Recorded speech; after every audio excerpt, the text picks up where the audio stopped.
All right, welcome to our halftime show here at the International Polo Club Palm Beach Field number 4, and a very close game right here. But I got Tony Calle joining us for halftime. Thank you, Tony. Hi, Dale. Nice to be here with you. Yes, sir. Good to see you, Tony. Let's talk about it here. You went from 2 to 3 goals, and through the process, when you were 2 goals, I think you played a little bit at the Aspen Valley Club. And how many? You think like 3 tournaments this summer? Yeah, I think there were 4 tournaments this summer, and I was fortunate enough to get to the 4 finals and won 3 out of the 4, so it was a pretty good summer. There you go.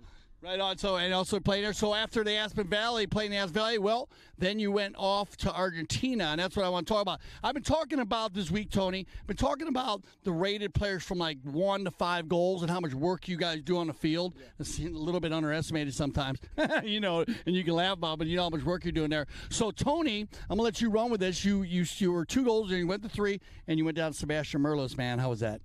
No, it was a lot of fun. Great experience. He was fortunate enough to bring me over to his campo in Trenquelauquen called El Guri, and he gave me the opportunity to ride some of the young horses and teach my play and become a better rider in general, and it worked out great. You know, you get to meet these high goal players and all how their organization works and focus on your riding skills, which is crucial if you're playing high goal polo, and just to improve in general. I felt like spending time on the saddle is the best way of improving. Yeah, and you and Merlos would be a good mix, because I know for a fact that you're a hands-on guy.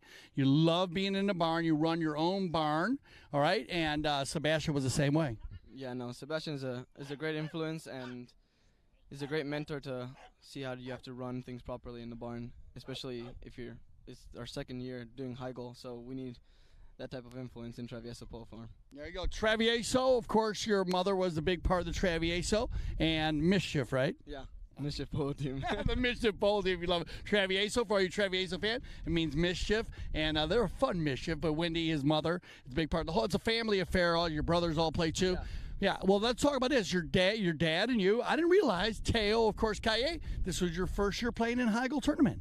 Yeah, it's very special. It's our first year playing together in father-son team, and it's something that we've been working for since we got here to the United States 4 years ago, and it's actually like a dream coming true.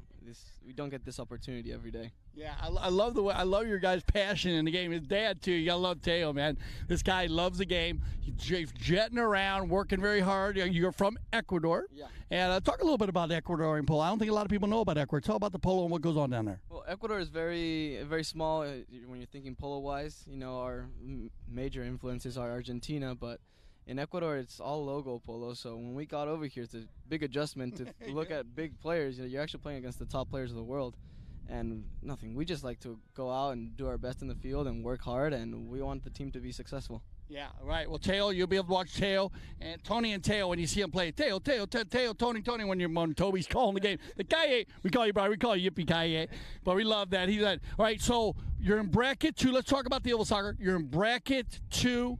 You're playing against bracket 1. Remember, we're talking about a cross bracket. Valiente, Tonkawa, and Pochjam Farm, which you had Pochjam Farm, which that was a nail biter. But Valiente and Tonkawa coming up. How do you prepare?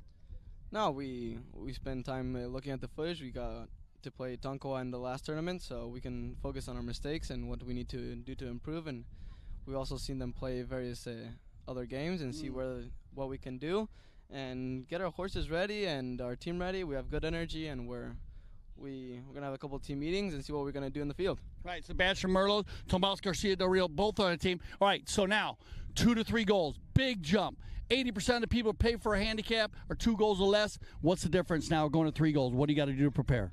No, in 3 goals, you have to be sure you're really well mounted. You're blocking some of the best players out there on the field. You're working hard, and you have to make sure you're stick and balling. You're putting the dedication that takes to be 3 goals, and nothing. I just want to keep on pushing to get to 4 or 5, you know? Yeah, you got keep on going, keep on getting better and better, and that's the way you do it. You have the horses now. You preparing the horses. What have you learned? You got to work a lot with Uga Betabucci, even with Merlos. What's the big? What's your big energy in the barn? What do you look to do in the barn? Because I know you're there daily with your going to college. What's going on? How do you prepare the horses to get ready for these big games? Well, you need to make sure you have everything. You know every horse, what they're eating, what their working out schedule is, if you have to take them on sets, if they have any special treatments. And we like to keep a system of of practices that are not too stressful on the horses, but give them a little bit of air the day before or 2 days before, so they can feel good and loose and ready to go out and roll during the game. Yeah, rock and roll, rock and roll. And you, like you said, your job has been like a Teo. What's Teo? What's Teo do? I mean, I love your dad. Like I said, of course, Teo Calle, one of my favorite players. Man, this guy gets going. What's he do to prepare? No, Theo likes to review tapes and play practice or stick and ball the day before, and after that he stays focused the night before and gets to the field, talks a little bit about what you should do, and after that it's all fun and games, you know? Yeah, he's a team player. Right here, Tony Calle, Travieso, the Mission team. Tony, thank you so much, man. Thank you, Dale. It's always a pleasure having Tony Calle. Keep an eye out here. Tony Calle, Teo Calle, Sebastian Merlos, and Tomas Garcia del Rio representing the Travieso team here in the 2018 Ilva Soccer Cup. Back to you, Toby, in the studios.